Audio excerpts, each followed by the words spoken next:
তো এই ফ্লোচার্টটা আমরা ঠান্ডা মাথায় একবার দেখবো, দেখার পরে আমার বিশ্বাস আপনাদের আর কখনো বাচ্চ নির্ণয়ে প্রবলেম হবে না। যে কোনো একটা সেন্টেন্স যদি আপনার সামনে আসে, আপনার ফার্স্ট কাজ হবে কর্তা আছে কিনা সেটা দেখে নেওয়া। কর্তা থাকতেও পারে, কর্তা নাও থাকতে পারে। যদি কর্তা থাকে তাহলে ভাই সেটা কর্তৃবাচ্য হইতে পারে, কর্মবাচ্য হইতে পারে, ভাববাচ্য হইতে পারে। মাথায় রাখেন, কর্তা থাকলেই আপনি বলে দিবেন না কর্তাবাচ্য বা কর্তৃবাচ্য। কর্তা থাকলে সেটা তিনটাই হইতে পারে। আমরা একটা একটা করে এক্সাম্পল দেখি। যেমন ধরেন জাহিদ খায় বা জাহিদ রুটি খায়, দুইটাই কর্তৃবাচ্যের উদাহরণ। কর্মবাচ্য দেখেন জাহিদ কর্তৃক রুটি খাওয়া হয়, এক দেখেন একটা বিভক্তি অ্যাড হয়ে গেছে, সো এটা কর্মবাচ্য। আর ভাববাচ্য দেখেন জাহিদ কর্তৃক খাওয়া হয়, এটা ভাববাচ্যের উদাহরণ। আমরা একটু পরে আর একটু ক্লিয়ার হবো, কিভাবে বুঝবো না বুঝবো সব ক্লিয়ার হবো। কর্তার সাথে যদি বিভক্তি না থাকে তাহলে সেটা কর্তৃবাচ্য, আর কর্তার সাথে যদি বিভক্তি থাকে তাহলে সেটা কর্মবাচ্য বা ভাববাচ্য। দেখেন উপরে ছিল জাহিদ খায় বা জাহিদ রুটি খায়, কর্তৃক বা জাহিদের এরকম কোনো বিভক্তি তো নাই, তাহলে এটা কর্তৃবাচ্য। তাহলে কর্তা আছে, কর্তা আছে, কর্তার সাথে বিভক্তি নাই, তাহলে সেটা কি হবে? কর্তৃবাচ্য। এটা হলো 1 নম্বর রুলস। যদি বিভক্তি থাকে তাহলে আমার বুঝতে হবে ভাববাচ্য বা কর্মবাচ্য যে কোনোটাই হইতে পারে। যেমন এখানে দেখেন যে জাহিদ কর্তৃক রুটি খাওয়া হয় বা জাহিদ কর্তৃক খাওয়া হয়, এই দুইটার একটা কর্মবাচ্য একটা ভাববাচ্য। তাহলে এবার আমাকে দেখতে হবে যে কর্তা আছে এমন কোন সেন্টেন্সে বিভক্তি আছে এরকম অবস্থায় কর্ম আছে কিনা। যদি কর্ম থাকে তাহলে কর্মবাচ্য, যদি কর্ম না থাকে তাহলে সেটা ভাববাচ্য। একটু ক্লিয়ার কিনা বলেন? এই এই ডান সাইডটা ক্লিয়ার কিনা বলেন? প্রথমে দেখবো কর্তা আছে কিনা। কর্তা আছে কিনা, যদি কর্তা থাকে তিনটাই হইতে পারে, কর্তা থাকলে তিনটাই হইতে পারে। তো তখন আমরা দেখবো বিভক্তি আছে কিনা। যদি বিভক্তি না থাকে তাহলে সেটা কর্তৃবাচ্য, বিভক্তি না থাকলে কর্তৃবাচ্য। যদি দেখি বিভক্তি আছে তাহলে এবার আমরা দেখবো ভাই কর্ম আছে কিনা। কর্ম আছে মানে কি বা কাকে দ্বারা প্রশ্ন করতে হবে। যদি কর্ম থাকে তাহলে সেটা কর্মবাচ্য, আর কর্ম যদি না থাকে তাহলে সেটা ভাববাচ্য। যেমন জাহিদ কর্তৃক খাওয়া হয়, কি খাওয়া হয় অ্যান্সার নাই, আবার বিভক্তিও আছে। আমার পড়া হয়েছে, ঠিক আছে, আমার, আমি যোগ এর সাথে র যোগ করেছেন, ঠিক আছে, তাহলে আমার পড়া হয়েছে, বিভক্তি আছে কিন্তু কর্ম নাই, তাহলে এক সাইড আমাদের ক্লিয়ার। তাহলে যদি কর্তা থাকে, কর্তা আছে কিনা এই সাইড ক্লিয়ার। এবার যদি সেন্টেন্স তেমন হয় কর্তা নাই, যেমন এক্সাম্পল হইতে পারে ডিঙ্গি টেনে বের করতে হবে, এখানে কিন্তু কর্তা নাই। এখন যাওয়া যাক, এবার ট্রেনে ওঠা যাক, এই টাইপের সেন্টেন্সে কোনো ধরনের কর্তা নাই। তাহলে কর্তা না থাকলে সেটা কোনোভাবে কর্তৃবাচ্য না বা কর্তাবাচ্য না, সেটা 100% কর্মবাচ্য বা ভাববাচ্য। কিন্তু কিন্তু ভাই কর্ম আছে কিনা এটার উপরেও আবার দুইটা সাইড করতে হবে আপনাকে। যদি কর্ম না থাকে তাহলে অবশ্যই সেটা ভাববাচ্য, অর্থাৎ কর্তাও নাই কর্মও নাই, কর্তাও নাই কর্মও নাই, তাহলে সেটা 100% ভাববাচ্য। যেমন এখন ট্রেনে যাওয়া যাক, এবার ট্রেনে ওঠা যাক, এখানে দেখেন কর্তাও নাই, এখানে কর্মও নাই। তাইলে এবার আমরা দেখি যে কর্ম থাকলে তাইলে কি ভাই কর্ম দাগাই দিব না। কর্ম থাকলে এবার কর্মবাচ্য হইতে পারে, ভাববাচ্য হইতে পারে। আবার বলি কর্তা নাই, কর্ম আছে, স্টিল সেটা কর্মবাচ্য হইতে পারে, সেটা ভাববাচ্য হইতে পারে, সেটা ভাববাচ্য হইতে পারে। তাহলে এরকম এক্সাম্পল দেওয়া আছে, দেখেন ডিঙ্গি টেনে বের করতে হবে আর ডিঙ্গি টেনে বের করা হয়েছে, তার মানে এর মধ্যে নিশ্চয়ই একটা কর্মবাচ্য একটা ভাববাচ্য। যদি এই কথাটা দ্বারা দেখেন যে ইচ্ছা বাসনা প্রার্থনা প্রকাশ পাচ্ছে, প্রকাশ যদি পাচ্ছে কিনা, যদি পাই তাহলে ভাই ভাববাচ্য। আর যদি প্রকাশ না পাই, কোনো ধরনের ইচ্ছা বাসনা আকাঙ্ক্ষা কিচ্ছু নাই, তাহলে কর্মবাচ্য। যেমন দেখেন ডিঙ্গি টেনে বের করা হয়েছে, অলরেডি হয়ে গেছে ভাই, এখানে আপনারা কোনো ইচ্ছা বাসনা প্রার্থনা নাই। ডিমটা খাওয়া হয় নাই, মাছ ধরা হয়েছে।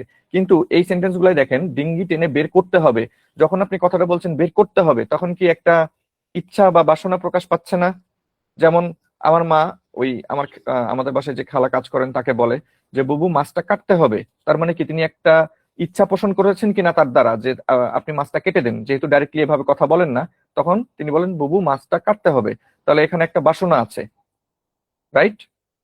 এরকম দেখেন ডিমটা খাওয়া হোক, এই কাউকে আপনি হয়তো ভুলে গেছেন যে তাকে আপনি আপনি বলতেন নাকি তুমি বলতেন, তখন আপনি বললেন যে ডিমটা খাওয়া হোক। আপনি তাকে বললেন না যে ডিমটা খান বা ডিমটা খাও বা ডিমটা খা, আপনি বললেন ডিমটা খাওয়া হোক। এই যে কোশ্চিনটা দেখেন 41 আসছিল, এই কোশ্চিনটা ডিঙ্গি টেনে বের করতে হবে, ডিঙ্গি টেনে বের করতে হবে। এটা এবার বলেন এটার অ্যান্সার কি হবে? একটু আগে দেখে আসছেন, বলেন সবাই অ্যান্সার কি হবে? অ্যান্সার হবে হচ্ছে ভাববাচ্য। আচ্ছা, এরপরে আমরা চলে আসি। এখন দেখেন আমরা একটু ফ্লো চার্টটা যদি দেখলাম, এটা একটু অ্যাপ্লিকেশন দেখি। জাহিদ খায়, কর্তা আছে, কর্তার সাথে বিভক্তি নাই, কর্তৃবাচ্য। জাহিদ রুটি খায়, কর্তার সাথে বিভক্তি নাই, আর কোনো কথা নাই, ঠিক আছে, কর্তার সাথে বিভক্তি নাই, আর কোনো কথা নাই, কর্ম আছে কি না আছে দেখার দরকার নাই, তাহলে কর্তৃবাচ্য। জাহিদ কর্তৃক রুটি খাওয়া হয়, কর্তার সাথে কর্তৃক বিভক্তি আছে, ঠিক আছে, তাহলে যেহেতু বিভক্তি আছে তাহলে সেটা আর যাই হোক কর্তৃবাচ্য না।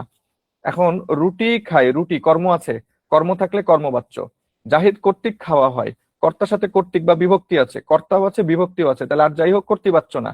কিন্তু কর্ম নাই আবার, তাহলে কর্ম না থাকলে সেটা কি হবে? ভাববাচ্য হবে, ভাববাচ্য হবে। তারপর দেখেন জাহিদের খাওয়া হয়, কর্তার সাথে এর বিভক্তি, জাহিদের, জাহিদ যোগ এর বিভক্তি আছে, তাহলে আর যাই হোক কর্তৃবাচ্য হবে না। কিন্তু কর্ম নাই, তাহলে ভাববাচ্য হবে। তারপরে লাস্ট এই দুটো এক্সাম্পল দেখেন, ডিঙ্গি টেনে বের করতে হবে, দুইটাতেই কর্তা নাই, তাহলে আর যাই হোক, আর যাই হোক কি হবে না? কর্তাবাচ্য হবে না। কিন্তু কর্ম আছে, কিছু একটা টেনে বের করতে হবে, কি টেনে বের করতে হবে? ডিঙ্গি টেনে বের করতে হবে। তাহলে এই দুইটা হবে হচ্ছে কি ভাই? এই দুইটা যেহেতু কর্ম, যেহেতু কর্ম আছে তাহলে অবশ্যই কর্ম বা ভাবের মধ্যে কিছু একটা হবে। কিন্তু আকাঙ্ক্ষা আছে কিনা এখন আমাদের টেস্ট করতে হবে, ডিঙ্গি টেনে বের করতে হবে, এখানে আকাঙ্ক্ষা প্রকাশ পাচ্ছে, তাহলে ভাববাচ্য। আর যদি বলা হয় যে ডিঙ্গি টেনে বের করা হয়েছে, তাহলে আর কোনো আকাঙ্ক্ষা বাকি নাই, যা ঘটার ঘটে গেছে, তাহলে কর্মবাচ্য। এতটুকু পর্যন্ত সবাই ক্লিয়ার কিনা বলেন? এতটুকু পর্যন্ত ক্লিয়ার হইলে আমার বিশ্বাস যে আপনারা বাচ্য ভুল করবেন না। এখন আপনারা সবাই একটা একটা করে অ্যান্সার করবেন, ঠিক আছে? প্রথমটা বলেন সবাই, কি হবে? যারা কর্তৃ করেছেন তাদের ভুল হয়ে গেছে, এটা অবশ্যই কর্ম হবে। কেন বলেন তো? আমার, আমার, আমার কি এটা? আমি যোগ র, তাইলে প্রথমটা কি হবে? প্রথমটা হবে হচ্ছে কর্ম, প্রথমটা হবে কর্ম, কারণ বিভক্তি যুক্ত। বিভক্তি যুক্ত হলে আমাদের নেক্সট দেখতে হয় যে কর্ম আছে কিনা, কর্ম আছে, এটা হচ্ছে কর্ম, তাহলে অ্যান্সার হবে কি? কর্ম। কর্ম যদি না থাকতো তাহলে ভাব হইতো। পরেরটা দেখেন, 2 নম্বর অ্যান্সার বলেন এবার সবাই। 10 সেকেন্ড আর, সবাই অ্যান্সার করেন, পার্টিসিপেট করেন, ক্লিয়ার হয়ে যাবে। লজ্জায় যদি বসে থাকেন ক্লিয়ার হবে না, মাথা খাটান। এটার অ্যান্সার হচ্ছে কর্ম, এটার অ্যান্সার হচ্ছে কর্ম। তারপরেরটাই চলে আসেন, তবে যাও। এবার 3-এর অ্যান্সার বলেন সবাই, 3-এর অ্যান্সার বলেন, তবে যাও কি হবে? লাস্ট 10 সেকেন্ড, দ্রুত অ্যান্সার করেন, সবাই পার্টিসিপেট করেন। যাক, একজন সঠিক অ্যান্সার দিয়েছে, এইটার অ্যান্সার হবে কর্তৃ। আরে এটার মধ্যে তবে তুমি যাও, তুমি তো উজ্জ্ব আছে রে ভাইয়েরা। তবে তুমি যাও, এটা তবে যাও মানে কি? তবে তুমি যাও। ইংলিশে বলেন না? ইংলিশে এরকম বলেন কিনা যে ডু ইট, ডু ইট, তখন আমরা কি বুঝি? ইউ ডু ইট বুঝি কিনা বলেন? ইউ ডু ইট এরকম বুঝি কিনা বলেন? গো, ইউ গো বুঝি কিনা? তাহলে ইউ যেমন উজ্জ্ব ছিল, তবে যাওতে তুমি উজ্জ্ব ছিল। তাহলে এখানে আসলে কি, এখানে কর্তা আছে কি নাই বলেন তো? এখানে কর্তা আছে, তাহলে এটা অ্যান্সার হবে কি? কর্তৃ। এটা আর জীবনে ভুল হবে বলেন? এরকম সেন্টেন্স থাকলে ভুল হবে? ইম্পারেটিভ সেন্টেন্স ইংলিশে ভুল হবে? এবার পরেরটা বলেন কি হবে? 4 নম্বর বলেন সবাই, বলেন 4 নম্বর অ্যান্সার করা শুরু করেন। ওকে, 4 নম্বরের অ্যান্সার আপনাদের ভুল হয়েছে মেজরিটির। 4-এর অ্যান্সার হচ্ছে কর্তৃ, কর্তৃ, কর্তৃ। এখন দেখেন, আপনারা সবাই মনে হয় বিদ্বানকে ফোকাস করে ফেলেছেন, কিন্তু বিদ্বান কে? সকলেই আদর করে। সাবজেক্টকে একটু দেখেন তো, কর্তাকে এখানে, কর্তা হচ্ছে সকলেই, কিন্তু বলেন তো ই যেটা, ই, এই ইটা কি কোনোভাবে বিভক্তি?